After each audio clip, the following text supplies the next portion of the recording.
This is Debbie Georgiani. Thank you for listening to the Station of the Cross, proclaiming the fullness of truth with clarity and charity. Heard around the world on your Android and Apple mobile devices. The Simple Truth, rising up to explore the difficult topics of real life. Join us as we proclaim the good, the true, and the beautiful with the simple truth of Jesus Christ and His Holy Catholic Church through Scripture, tradition, and the Catechism. And now, your host, Jim Havens. It is great to be back with you on The Simple Truth, where we proclaim the life-giving reality of Jesus and His Catholic Church. We consecrate everything to the Sacred Heart of Jesus through the Immaculate Heart of Mary and the pure, strong heart of St. Joseph. It is Catholic Family Men Monday, our format today, where we primarily direct the content to men, most especially to those of us who are called to the vocation of marriage and family in order to build up husbands and fathers in Christ, to bless the family and sanctify the world.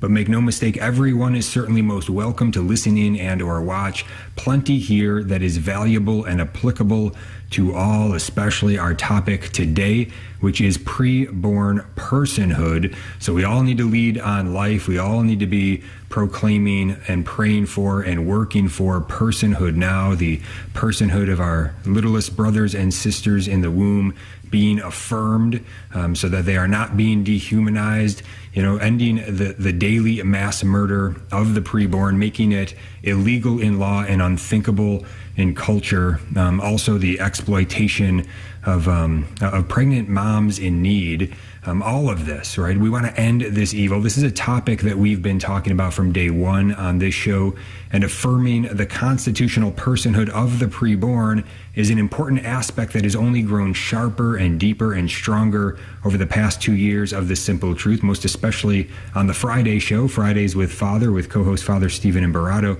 out of which we've also co-founded the National Men's March to Abolish Abortion, Rally for Personhood. And so, look, especially in the post-Dobbs landscape now, it's important that we're all rowing together toward the target of personhood now, affirming the reality that every preborn child is a human person with a right to life. And we're going to unpack it even further today with our guest, Noah Brandt. He is Vice President of Communications at Live Action. Noah, thank you very much for being with us today. How are you? Hey, I'm fantastic, Jim. It's great to be here. You're doing great work on the show. I love the intro, the good, the true, the beautiful. It's what we should all strive to reach for every single day. And speaking about this topic, and in my vocation, working every day to save preborn children and help their mothers and families, there's nothing more beautiful than a family, and than a newborn child, than a family together. Mm-hmm. Absolutely. Yeah. And before we dive into the topic today, preborn personhood, give us a little background. Tell us a little bit about yourself. How did you get involved in pro-life work, and how did you end up as VP of Communications at Live Action? What's the kind of the personal story behind it? Yeah, thanks, Jim. Well, I've always been really, really passionate about politics in general. I love our form of government in America. I think we live in the greatest country the world has ever seen. And part of what makes our country so great is that the people have an impact and theoretically have the final say in how our polity runs, how we interact with each other, how our government works. And in a combination with that, I've always been extremely passionate about children, and of course your children in the womb, along with children outside the womb. They all deserve rights. We all have basic human rights that are fundamental to our existence. We get them not because we're special in any way. We get them because we're human. We don't need anything else. We've been endowed by our Creator. We don't need literally anything else to give us our human rights. And so I've worked in various organizations. I used to work at a place called Americans United for Life before this, that also does great pro-life work. And then I've also worked on a lot of different political campaigns, working to get strong pro-life candidates elected. And I'm a communications guy, as you said. First and foremost, I believe that whenever the truth is communicated in an honest, winsome way, people are drawn to it. And I think that we shouldn't work, as some people I think winsomeness might mean that we sugarcoat the truth. I don't think that's true at all. I think it just means presenting the truth in a way that is accessible to people, the same way Jesus did. Awesome. Noah Brandt is with us. He is Vice President of Communications at Live Action. And we'll open the phone lines in a little bit for people to be able to call in, ask questions, put comments forth, whatever you wish. And interesting with the political background that you have, Noah, I think we can get into some political questions with respect to this a little bit later in the show, which will be good. But yeah, specifically about this issue of preborn personhood. When did you first learn about that? When did that first come on the radar for you? Yeah, absolutely. Well, I mean, up until last summer, right, I, along with the whole rest of our country, we were living under Roe v. Wade. Everyone born in the last 50 years hadn't even lived a day of their life without living under the horrific jurisprudence of Roe v. Wade, right? What did Roe v. Wade say? It said that there was a right hiding in the Constitution. The Constitution, of course, doesn't mention the word abortion. But there's a right hidden in the Constitution that said that you could, commit homicide into a preborn child. The court finally overruled that last summer. But I was first exposed to the idea that not only was the Constitution, so I always believed that the Constitution didn't have a right to abortion. I think that's a silly, fallacious argument. Even most pro-choice or pro-abortion people don't actually really believe that. They sort of believed it because it was an instrumentalized view. It was helpful to them to believe it, but most serious people don't believe there's a right to abortion in the Constitution. So I always believe that. But I think I fell into the camp that a lot of pro-life people fall into if they haven't sort of been educated or thought about it too deeply, which is maybe that the Constitution is silent on abortion. The Constitution doesn't say what states and the government should be doing one way or the other, that it's purely up to elected representatives. And the Constitution, as it stood, was silent. And if we wanted that abortion to be banned and life to be protected via the Constitution, we had to pass a new constitutional amendment. But there's just a couple of years ago where I was chatting, even though I was on a program similar to this. There's on a radio podcast program with an awesome Harvard attorney named Josh Craddock, who first sort of gave me my big debrief, deep dive into the idea that the 14th Amendment to our Constitution, that it literally exists right now. It's been there for over 100 years. It was one of the post-Civil War amendments. That the 14th Amendment to our Constitution, properly understood, protects human life and bans abortion because it guarantees every American's right to life will not be violated without due process under the law. And a child who's being aborted is not being given due process. I think that even abortionists would probably say that, even if they wouldn't call it a child. They would say that fetus or a preborn child is not being given due process. They're not being given any sort of process or any sort of acknowledgement of their human rights. So that's when I first, just a couple of years ago, maybe 5 years ago, was first exposed to the 14th Amendment preborn personhood argument. And it took me a couple months to get bought in. After that, I got to do a lot of reading of the early progenitors of that cause, guys like Hadley Arkes and others. Josh Craddock is a younger guy, one of the people who's best at promoting it legally now. But this argument's been around for decades and decades. Even in the brief, right, in that Roe v. Wade case in the 70s, the state of Texas, which was on trial, that was the law, the pro-life law that was being tried. They made the argument that the 14th Amendment, properly understood, protects human life. And so I think that once people are exposed to it, I'm happy to sort of talk more about exactly what it means and how we can go back to the text. But I think that once people of good faith who are interested in learning more and coming to the right conclusions are exposed to it, it's hard to be on the other side. Mm-hmm. Yes, yeah, and Josh Craddock, instrumental in really putting this forward in a popular way. He wrote this essay in the Harvard Journal of Law and Public Policy, where he graduated magna cum laude. He wrote this essay, "Protecting Prenatal Persons, Does the 14th Amendment Prohibit Abortion?"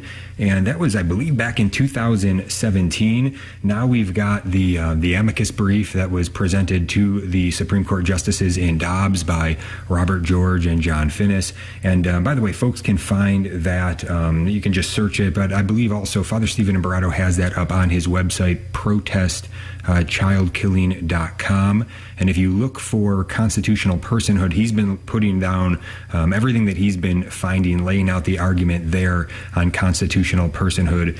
So that's a resource for you. Again, protestchildkilling.com. And so this is something that now is getting even more traction after Dobbs. And I think getting another look, I hope, from the pro-life movement, from those that are really in the leadership positions organizations in the pro-life movement, because I guess before Dobbs, before the overturning of Roe, there seemed to be maybe not as much of an appetite for primarily kind of leading with this sort of argument. It was there, but many were, I guess, maybe thinking it was a distraction from trying to, well, let me put the question this way. I guess, in your view, is there a divide within the pro-life movement between organizations and people that are primarily for affirming the personhood of the preborn, and organizations and people that are primarily for incremental chipping away at advancing protections for the preborn? And my argument would be that there doesn't need to be any sort of a divide here. But in terms of priority, I guess there does need to be a decision and how things are communicated. And so I guess, what is your view on this? In particular, do things change, do you think, in a big way with the way pro-life leaders are looking at this question of personhood before Dobbs and now after Dobbs? Yeah, great questions there to unpack. I think, number one, when it comes to the what I call the proper understand the 14th Amendment, the idea that children cannot have their rights violated, be killed, and the Constitution should prohibit that via abortion. I think that there's, first and foremost, just like an education gap. I think a lot of people truly have not engaged very seriously with the idea yet. And I think that when they do, they're likely to both intellectually and via the heart move in that direction. So we can talk more about it, but I'm really optimistic about the way the conversation's moving and sort of setting the 14th Amendment as a new North Star for the pro-life movement. Yes, fantastic. Yes, we are here with Noah Brandt, again, Vice President of Communication at Live Action, liveaction.org. We'll talk more about Live Action and its good work as we go a little bit later today as well. But yeah, that's what we're doing here today. We want to get that education going. And if we can understand this more and more, then we're going to be able to communicate this and explain this to others more and more. Whatever circles of influence we have, we need to be talking about this, helping people to understand this basic argument. It's right there. It isn't hard to understand, but there is some depth to it. We'll be right back. Stay tuned.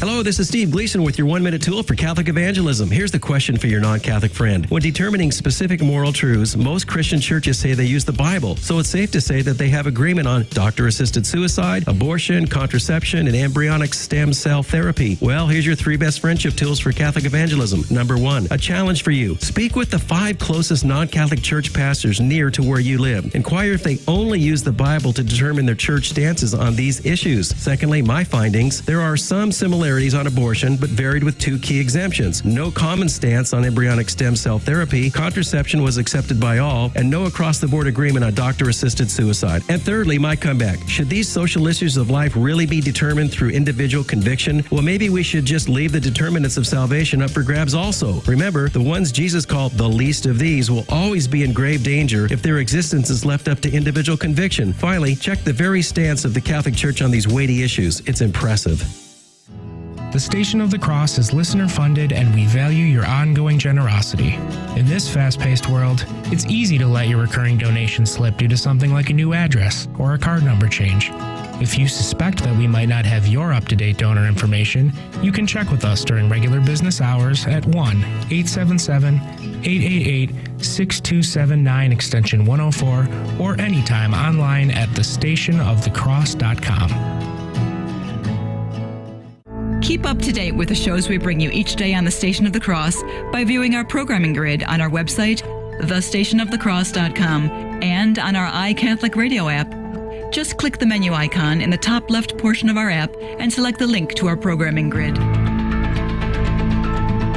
That's at thestationofthecross.com and on our free iCatholic Radio app for Android and Apple mobile devices.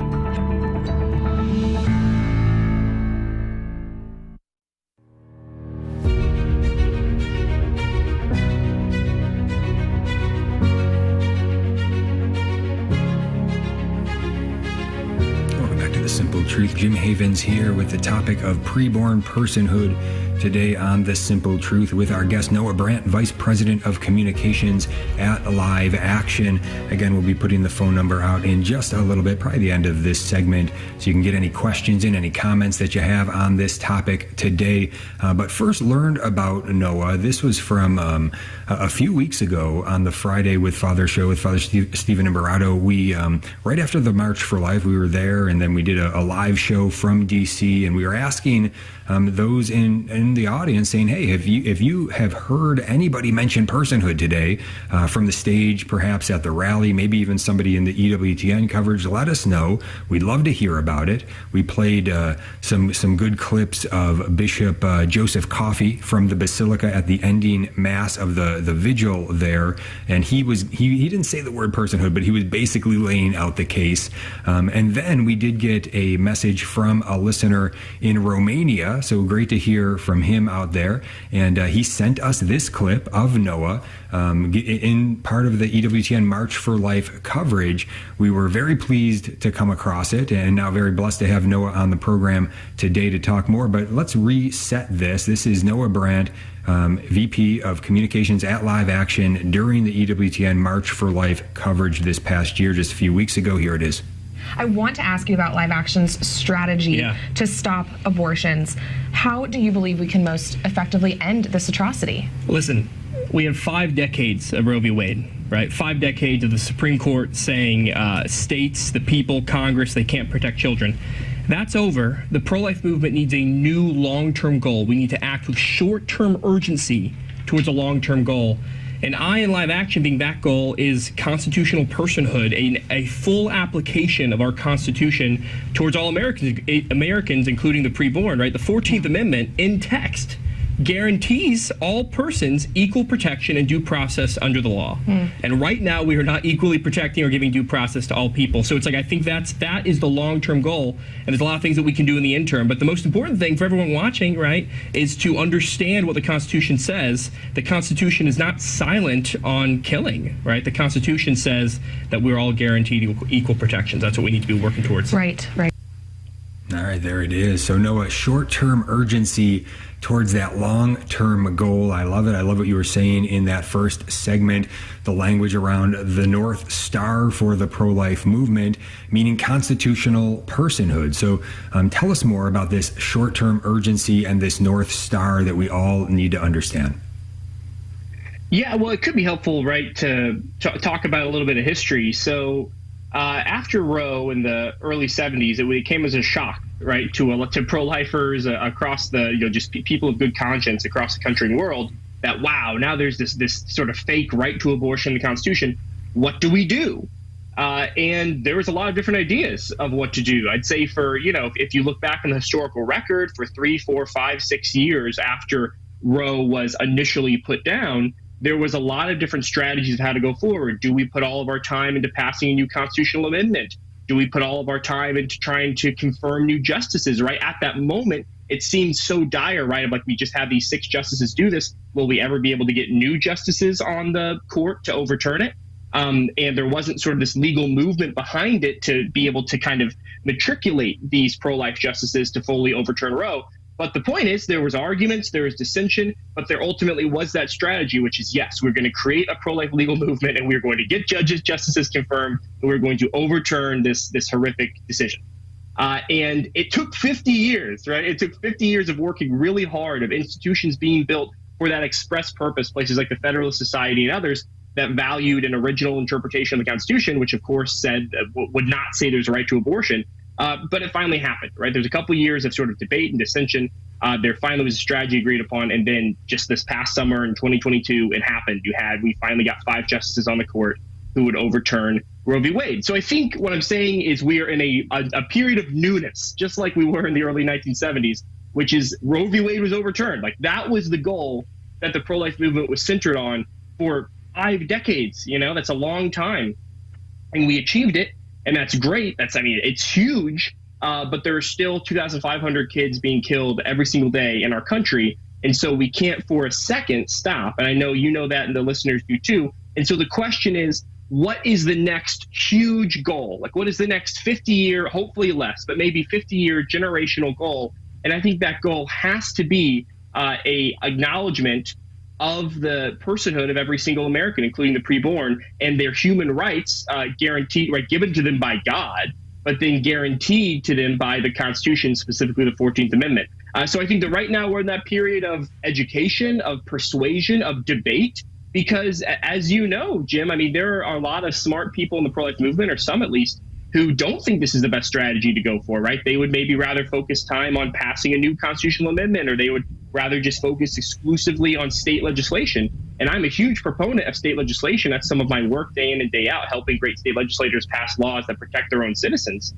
But I think that we need to continue to have a long-term federal goal, and that goal should be, personhood. Should be, and the key is, even when we say personhood, I think it can be sort of impenetrable sometimes if people don't fully understand it. You know, these children are people; they're persons. Like, us saying they aren't or are doesn't change anything. What I am saying, and what I think we agree on, is that the Constitution is not, the rights in the Constitution are not being properly and equitably distributed to all citizens right now. And so what we need is a change in all levels of government, right? A change in how the executive executes laws, a change in how the legislator passes laws and the laws they're passing, and then ultimately, a change in the judiciary from our Supreme Court on down, ensuring that children, no matter how young they are provided the equal protection of our laws, because the law ultimately exists to protect the weak, right? The strong don't really need the law. Like, if you're the strongest guy in town, like in the Old West, you don't need the law. The person who needs the law is the weakest person, and there's no one weaker than the preborn, and there's no one more deserving of legal protection. Right. Yeah. A couple things going on here, right, that would be good for us to, I think, grasp. I just think of myself in the way that I try to understand what it is we're talking about. First of all, it's very simple and common sense, especially when you know the science. So I think the first thing is to get crystal clear on the science, that life begins at conception, fertilization. There's no debate. This is a scientific fact, not a religious belief.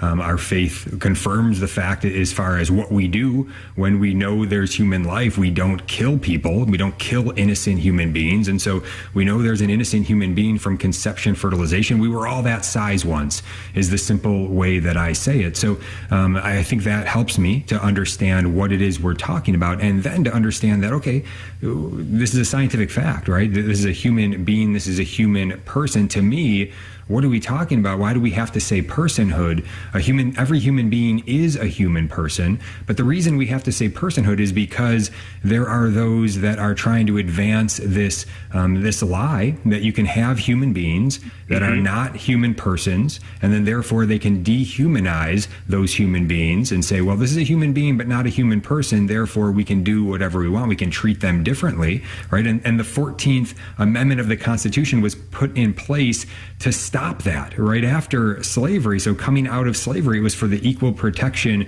of Black Americans, but they didn't limit it to that. They said any person. They widened up the scope of it, and what they say is the equal protection for any person under the equal protection of the law. So then it just becomes people trying to play a game and say, well, okay, they're persons, but there are some human beings that aren't persons, and we're going to apply that to children in the womb because we want to be able to kill them. And we can't kill them if we're going to afford them the rights of a human being, of a human person under the 14th Amendment of the Constitution. So it's all a game of cards. And so I think just common sense there's no distinction between a human person and a human being, right, Jim? Exactly. I mean, that's just something that I want people to understand. Like, when I'm helping state legislators write laws, protecting life and stopping abortion, the language we usually use is human being, just to avoid this weird parlor game that people try to play about what a person is. But man, is it a dangerous game to be saying that some human beings aren't persons, or some humans aren't persons, or that, or whatever it is. There are people, you need cognitive ability to be a human person. You need to be able to make your own decisions. You need to be able to support yourself physically. It's like these are absolutely crazy, lunatic distinctions that we wouldn't make about anything else. And when we do make them, we see horrible things like euthanasia and the killing of the elderly or the infirm. And we see that, of course, then at the beginning of life here with abortion. So it's like a human being is a human person. We become a human at the moment of fertilization. That's when we exist. And once we exist, we get rights. And of course, and one other thing I just would want to say here is some people listening might say, well, of course, there are some rights that are conditioned upon age, you know. I agree, right? For, you know, a preborn child does not need to exercise their Second Amendment rights, for example. You know, they don't need to own a gun or own a firearm. They physically can't. But the idea is if it is possible for you to exercise the right in the Constitution, then you are granted it. And it is possible for a preborn child to exercise that right because they are living until killed. That's the thing we have to remember. Like, it's not like we choose if they live. They are living until killed. They are human from the beginning. So by killing them without due process of law, it's not like they're in court and we're putting them, you know, that they're being convicted of something. They're being killed with impunity, with no due process. That is a violation of their constitutional rights. Mm-hmm. Yeah, and the most foundational, fundamental right that we have, the very right to life, everything else is dependent upon it. So that simple truth, right? The human being, every human being is a human person. So just to bring it into the practical, this is what occurs to me as we're talking here is that, look, I love the vision that you lay out in the way that you laid out as the North Star. This has to be the North Star for the pro-life movement moving forward here. And yet, I guess the practical example is, can you imagine at, say, the next March for Life next January, that this is the theme? What can we do? What can we do to make sure that this is the theme at the next March for Life? Every human being is a human person. They're protected under the 14th Amendment. What can we do to get everybody putting this at the center and moving in this direction? Yeah, well, I mean, here's the thing. I can 100% imagine in the next 3 or 4 years, that's the theme in everyone on stage and every one of the different organizations and the politicians and the religious leaders and the lay people, right? I can imagine that within the next 5 years, we're all singing from the right songbook. But I think it takes time. You know, it's truly the work of education. And of course, you know, I don't know if you've ever heard the term, right, or any listeners have, that a lot of that it's tough when you're fighting a new war to not fight the last war. That's similar here, right? There was a lot of arguments that were made by pro-lifers of good conscience over the last couple decades when it came to arguing to overturn Roe v. Wade, that are not very helpful to us and are, you know, in some ways false as we try to create a proper understanding of the 14th Amendment. So there were a lot of good pro-lifers who did say we need to overturn Roe because this is a state issue. Just the state should handle it. And it can be tough for people. I can give them some whiplash if they're trying to go straight from saying the state should handle it. So, well, actually, I now have a more full understanding of the Constitution. But I do think we can get everyone there. The key is first, understand what the Constitution says. The 14th Amendment says we're all guaranteed equal protection due process. 2 is pushing our leaders and our politicians to understand that. And then 3 is sort of acting out that ethics. So I want to talk about, you know, later when we come back, things like having preborn children counted in the census or other kind of policy moves we can make that would strengthen this understanding and view. All right, we'll be back with more with Noah Brandt, VP of Communications, Live Action, some creative ideas coming up and much more. We'll talk about the work of Live Action as well and constitutional personhood. This is the topic for the day. If you want to get a question and a comment in, we'd love to hear from you. 1-877-511-5483. That's 1-877-511-5483. We'll be right back. Stay tuned. Do you love listening to the Station of the Cross on your car radio, but sometimes find yourself driving outside the listening area? Never miss another minute of your favorite show. Download the iCatholic Radio app so you can listen anywhere in the world 24 hours a day. The iCatholic Radio app is available for your phone in the Apple Store or for your Android phone in Google Play. Visit thestationofthecross.com for more information. The average person actually uses this phone for at least 3 hours and 15 minutes. If we just dedicate some time to praying the rosary, we will eliminate all those things that constantly distract us and waste our time. We actually replace it with something constructive and holy, praying the rosary. That's Sermons for Everyday Living, weekdays from 6 to 7 a.m. Eastern on the Station of the Cross. Hear at the Station of the Cross, we proudly bring the truths of the Catholic faith to countless listeners through radio and mobile devices, and we're grateful for the feedback we've received. Catholic radio has just been a lifesaver for me. I start my day with it. I listen to it all day long as much as I can. There's always people calling in with people who've lost children, and I love what everyone has to say and the advice of the Catholic Church and how to deal with suffering. It has given me the strength to get through the day and to get out of bed each morning. I am very grateful for it. Catholic radio to me has been very informative on my religion. It has informed me of many things that I wasn't aware of or should have been aware of, and I've enjoyed it very much listening to it. If you've been blessed by listening to the Station of the Cross, let us know. Call 1-877-888-6279, extension 112. Then share your testimonial with us.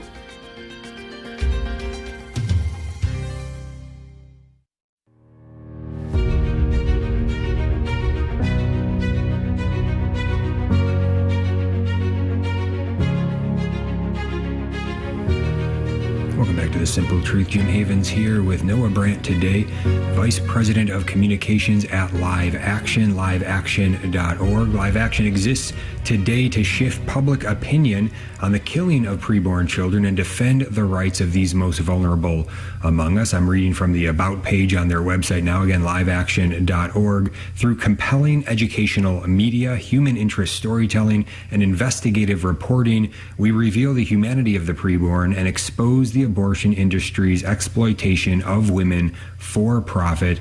Again, liveaction.org. I want to play a quick video that Live Action put out 2 years ago now with Josh Craddock that we've been talking so much about for the way that he's been advancing this truth about constitutional personhood for the preborn.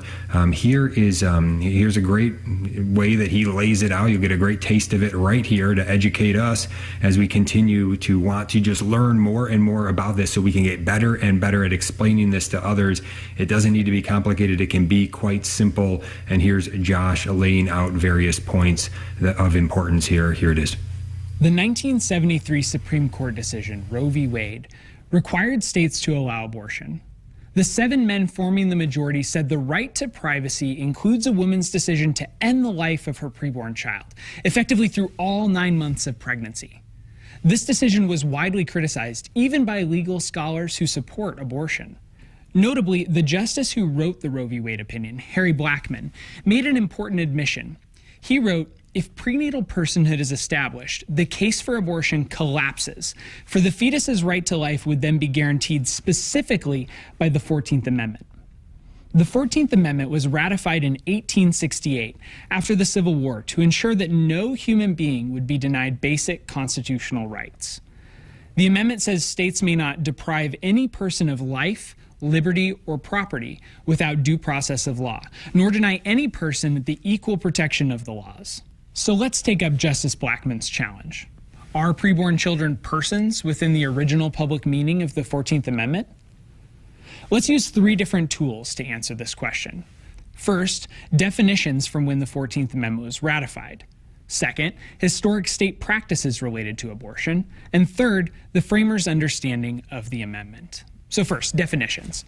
According to dictionaries of common and legal usage at the time of the 14th Amendment's adoption, the term person was largely interchangeable with the term human being.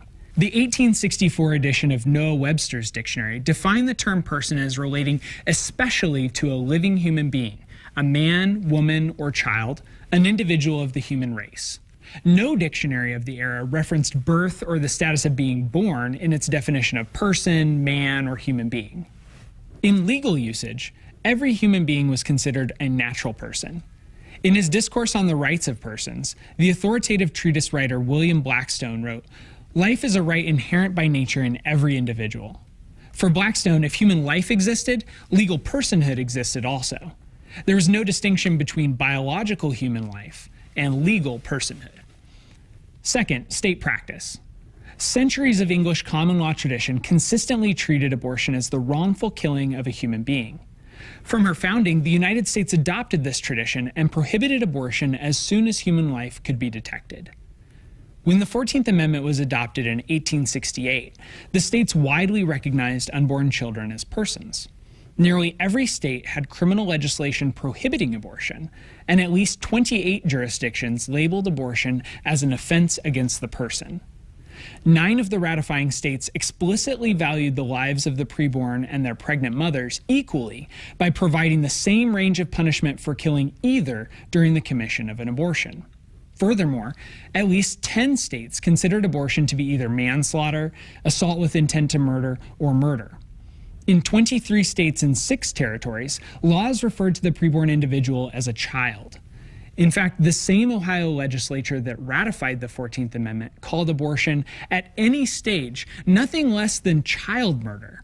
Thus, at the time of the 14th Amendment's adoption, nearly every state understood person to include prenatal life. Third, the framers' understanding of the amendment's legal application. The framers expected the 14th Amendment's guarantees of equal protection and due process would apply to every member of the human species within U.S. jurisdiction. Senator Jacob Howard, who sponsored the amendment in the Senate, declared the amendment's purpose was to disable a state from depriving not merely a citizen of the United States, but any person, whoever he may be, of life, liberty, or property without due process. Even the lowest and most despised of the human race were guaranteed equal protection. As Justice Hugo Black later put it, the history of the 14th Amendment proves that the people were told that its purpose was to protect weak and helpless human beings.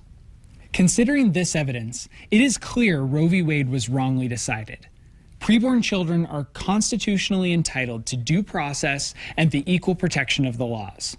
The Constitution, properly interpreted, prohibits abortion under the 14th Amendment, and every constitutional officer who swears an oath to uphold the Constitution has a duty to ensure those rights are protected. All right, there it is, Josh Craddock. The video is liveaction.org. You can find it on their YouTube channel as well, but he lays it out well. That, again, was 2 years ago, before Dobbs came into motion and before Roe was overturned, and so it's still very good information to unpack. You can tell it can go a lot deeper. You can read Josh's essay. You can read the amicus brief with George and Finnis. You can go deeper in understanding the history, the legal history of all of this.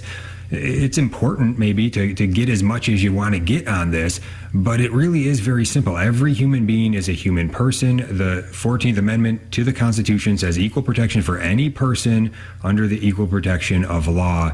So there it is. So before we get into some creative ideas with Noah Brandt here, VP of Live Action Communications at Live Action, Noah, I do have a sense I got to just push back a little bit in a spirit of brotherly love here, pushing back in that way. And that is just the one thing that you said that I want to challenge just a little bit. And that is because you say the short-term urgency, you say the North Star, I'm on board with you. But the sense of the short-term urgency, like this example of the March for Life being 3 or 4 years down the line, I think it ought to be the next one. And I think that if that's the goal, I think if we say we're going to do everything we can to make that the theme of the next March for Life, maybe we're going to come up with some ways that we can get that done, right? But if we say the goal is going to be 3 or 4 years away, then we probably have very little chance of getting that goal of next year, right? But if we push for next year hard and we don't get it, then we're going to be more lined up for maybe 2, 3, 4 years down the line. So I think we got to make that goal next year and try to think about it in that way and figure out and use creative ideas to say, how can we push this forward so that Josh is standing on stage there, maybe you're standing on stage there, Lila's on stage there, everybody's proclaiming personhood and they're making the arguments and they're doing exactly what we're doing today, trying to educate people and then send them out to educate everybody. What do you think? I think it's a great idea, Jim. I mean, here's the thing: if we close the education gap, if we can point people towards the truth here, then this becomes an easy sell for pro-lifers, for especially people who are already bought into the idea that abortion is wrong and that humans are humans from the beginning, and the getting sort of making the legal argument to people. That's the part that requires the persuasion and the debate. But I mean, here's something that gives me a lot of encouragement on this: is there is not nearly as much sort of vocal opposition, right? Because I'd say before Dobbs, which was the overturn of Roe last June, you could find a lot more pro-life lawyers and leaders who are kind of going on the record saying, I think abortion is purely a state issue. And you're finding a lot less of that now. And I think a part of that is just because normal Americans, right, like American pro-life voters and citizens who understand what abortion is and that it's killing, even if they don't have the language that you and I are using right now, and hopefully we can give it to them through things like this, but even if they don't have the language right now to say, oh, the 14th Amendment protects life and it stops abortion, they do have enough common sense and they have, a conscience formed by God to say, our country cannot let this happen. Like our federal legislator, which exists to bring a uniform system of justice across the country, and our Supreme Court and our executive branch cannot allow the killing of children. And so I think that even most just normal pro-life Americans are saying, wait. This is not a state issue purely, right? Our states can take great steps. And the great thing about the states is they can take immediate steps, right? There are 12 states that have fully banned abortion. There are more on the way. As you know, Jim, it's very hard to pass things in Congress. It's possible, but it's hard. And it takes building a case and it takes unity. So getting the entire movement, the American people along with us, that's what, because ultimately, right, politicians, statesmen lead, right? But mostly what we have today in America is that politicians are led by people. They're led by voters. They want to do what there's a constituency for. They want what they are passing, what they're advocating for, to have something we call democratic legitimacy. They want to know that if they pass it, there's at least plurality support. And that's about what we had for the overturn of Roe v. Wade, right? So support for that was somewhere in the 40s. And that's where we need to get support for constitutional personhood, which is completely possible because it makes sense. Another point of encouragement I'd say to everyone, especially if you're new to the argument or new to the idea, is something like if you look at the way the Second Amendment, which is the right to bear arms, guns, the way that was interpreted for decades is it was interpreted. So it was passed in the Bill of Rights in the 1700s, right? It's been there since the beginning. And I would say the original intent of the Second Amendment was an individual right for people to bear arms. But then throughout the entire 20th century, so all of the 1900s, the Supreme Court saw it a different way. The Supreme Court said, well, no, there's no individual right to bear arms. There's this collective right to bear arms, which in practice means no right to bear arms. But then in 2005, right, after sort of decades, once again, the Federalist Society and other conservative legal groups working to inculcate judges and lawyers who could become judges for decades. In 2005, in the case called Heller, right, the Supreme Court said they did a about-face. They said, actually, in fact, there is an individual right to bear arms. We know that by reading the Constitution. You know what I mean? So that's the whole case that we need to be making with the 14th Amendment as we matriculate lawyers and judges, is that read the 14th Amendment. Here's the thing. Here's what happens so often in conversations about the Constitution. I think this can happen in conversations about the Bible, right? It means what it says it means. When the 14th Amendment says that no person can be denied equal protection and that they are due justice, it's like that. It means what it says it means. We don't have to think too hard. And so if we know when human life begins, which we do, and we know the Constitution says that every person in the country is guaranteed, right, by our founding charter, by our governing law, by the highest law, they're guaranteed equal protection, then you cannot kill those children with impunity. And if we can continue to make that argument, then I think we're going to be making huge strides. In live action, right? I'm glad you played that video from Josh, and we have more content coming up on this. We exist primarily, we work in, I do a lot of my work is sort of in politics, but most of my colleagues are working in just persuasion all day, right? We have almost 2 billion lifetime video views on all of our content. And the two arguments that we're just making constantly, we make them through different ways, is one, the humanity of the preborn. These are children. We do that through content like our baby Olivia, which people can look up, which just shows from the moment of fertilization till the baby is born, there are changes about how they're human from the very start. And then second, the barbarity and wrongness of abortion, right? And all the different reasons, the reasons why it should be so anathemic to us just culturally and as human beings, and the reason it is and should be legally wrong. Absolutely. Yeah, a lot there that can change hearts and minds. People need to familiarize themselves with the resources that are available through Live Action. Again, liveaction.org. You can go to their YouTube channel as well. Live Action. All right, we're coming up against the break, but real quick, actually, I hear that music, so we'll wait till the other side. When we get to the other side, we'll have Noah, if anything else he wants to share about what might be coming from Live Action, specifically in this topic of personhood, constitutional personhood for the preborn that we're talking about today. And we'll get into some political aspects as well. What about the Republican presidential primary that we have that will be coming up, advancing? It's going to be heating up pretty quick as we move through 2023 into 2024. And is there going to be anybody that's going to take a lane for constitutional personhood for the preborn? It maybe doesn't seem so likely right now, but we'll get Noah's thoughts on it on the other side. If you want to call in any questions, comments you have, feel free to give us a call, 1-877-511-5483, 1-877-511-5483. We'll be right back. This is Life News Radio. I'm Jim Anderson. Another British citizen has been arrested for silently praying in what one city calls a censorship zone. This was a Catholic priest, Father Sean Goff, who bore a sign reading, "Praying for freedom of speech." Father Goff says, "I pray wherever I go. How can it be a crime for a priest to pray?" A social media outlet is backing down from what 24 states' attorneys describe as misrepresentations. Yahoo now simply says that pregnancy support centers do not provide abortions.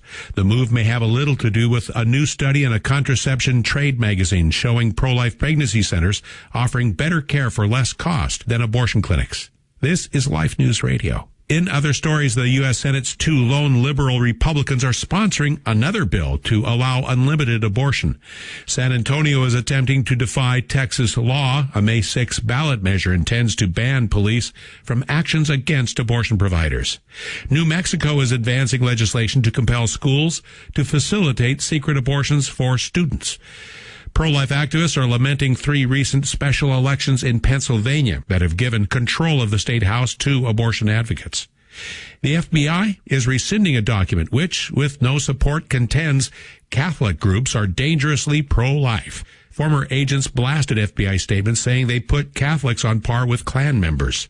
And Fox News host Tucker Carlson noticed something replacing the U.S. flag lapel pin among some Democrats in Congress.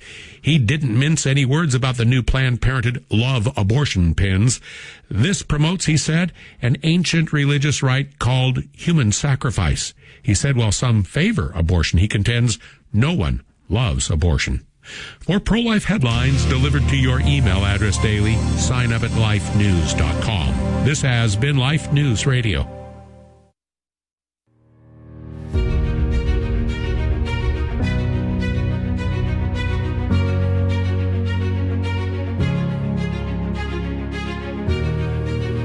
Back to The Simple Truth. Jim Havens here with Noah Brandt, VP of Communications at Live Action. He's our guest today on the topic of personhood for the preborn, constitutional personhood for the preborn.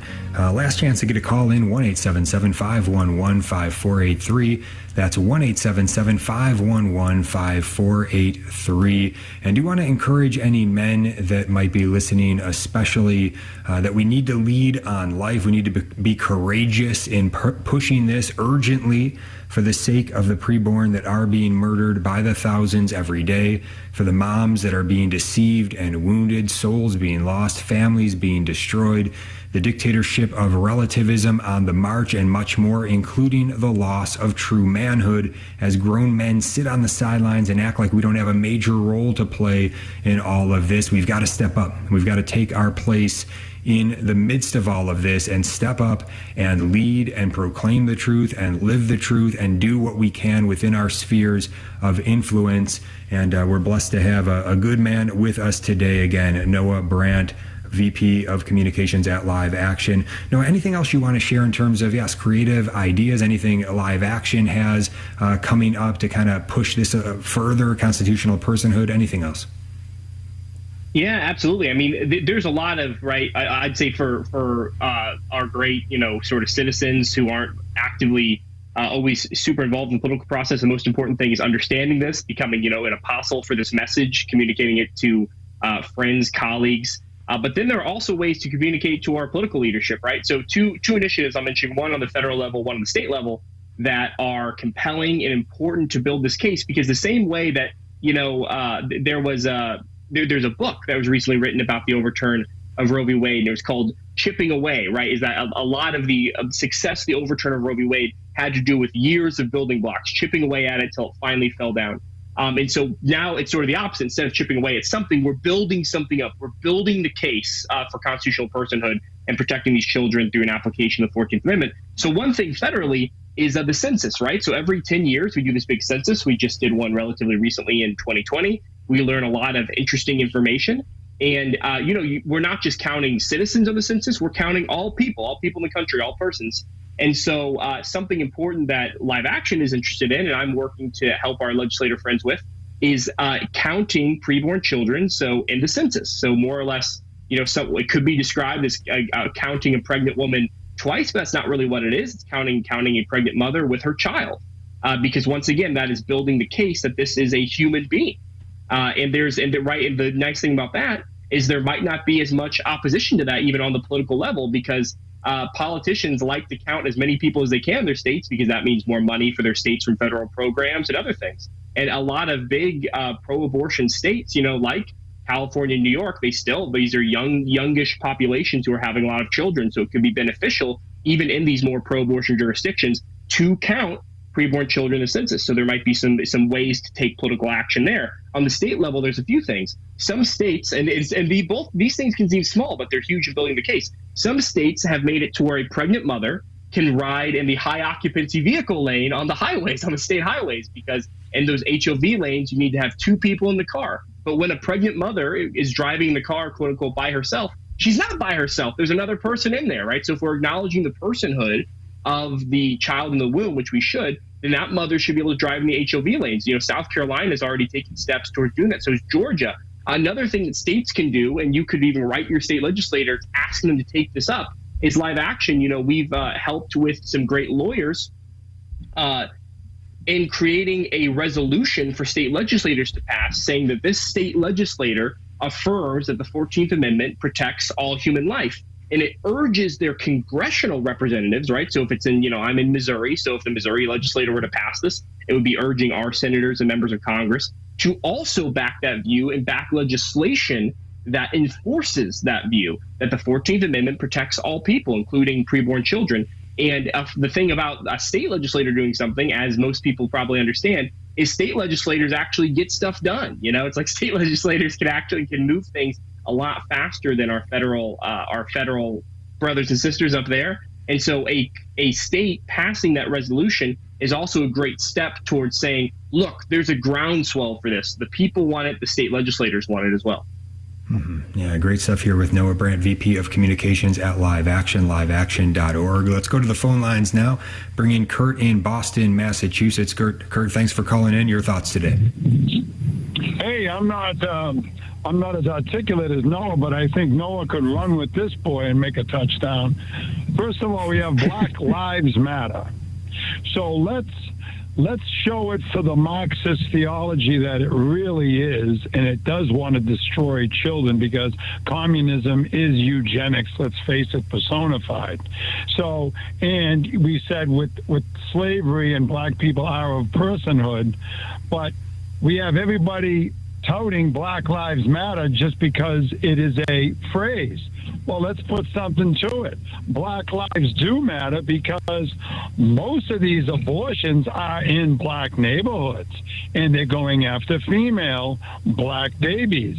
So let's put this all together. Black people still not considered human beings? Okay, so let's go after these black leaders that say they love their black community, starting with Chicago, Philadelphia, Baltimore, and every other minority neighborhood, because let's face it, they're pushing this communist, Marxist, socialist, whatever you want to call it, theology right through the educational system. I think there's your big breakthrough right there. If you can show the giant facade, the communist facade that it really is. Sure. Yeah. Thank you for the call today, Kurt. And yeah, I mean, you make a good point. The fact is that does expose it. If you say all Black Lives Matter, including those in the womb, those leaders who are touting Black Lives Matter, they don't like that, right? So they're saying no, not those ones. And there are some great leaders out there. Walter Hoy, who's been at every single one of our marches and personhood rallies, he's a great one. He and his wife, and also many others that are out there doing such good work on this. It's difficult work, but he's doing great work in communities that aren't aware of the fact of how they're being used politically by the Democrat Party and by many others, the abortion industry, and how they're really exploiting them and then really lying to them, deceiving them. I know the work of Live Action exposes a lot of that. Noah, your thoughts?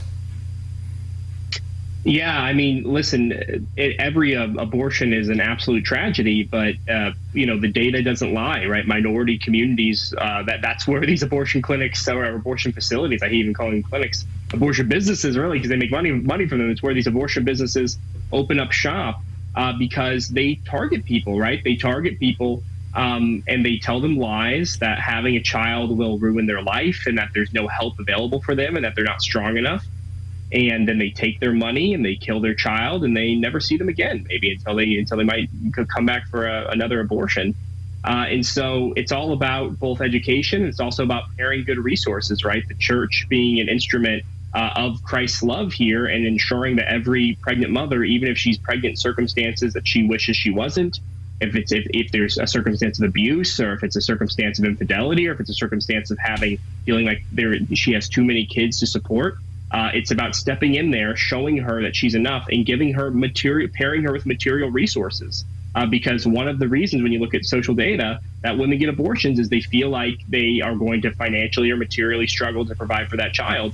And I know there is enough love, right, in God's church to provide for those children. And the government also has a role to play in helping families support themselves and discouraging abortion.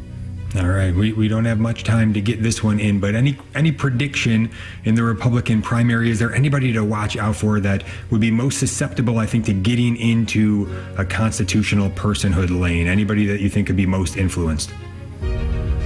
I won't say any names right now, but I will say that the pro-life movement in general needs to demand a race to the top, that the candidate who is the most pro-life wins our votes, because the pro-life movement is an extremely salient voting bloc. And when we vote together and when we vote with the priority of protecting human rights, we can change the country. Absolutely. Noah Brandt, VP of Communications at Live Action, liveaction.org. Noah, thank you so much for being with us today. Hey, thank you so much, Jim. All right. If anybody has any comments, questions on the show, they want to reach out to me, Jim H. at the Station of the Cross, Jim H. at the Station of the Cross. God bless you.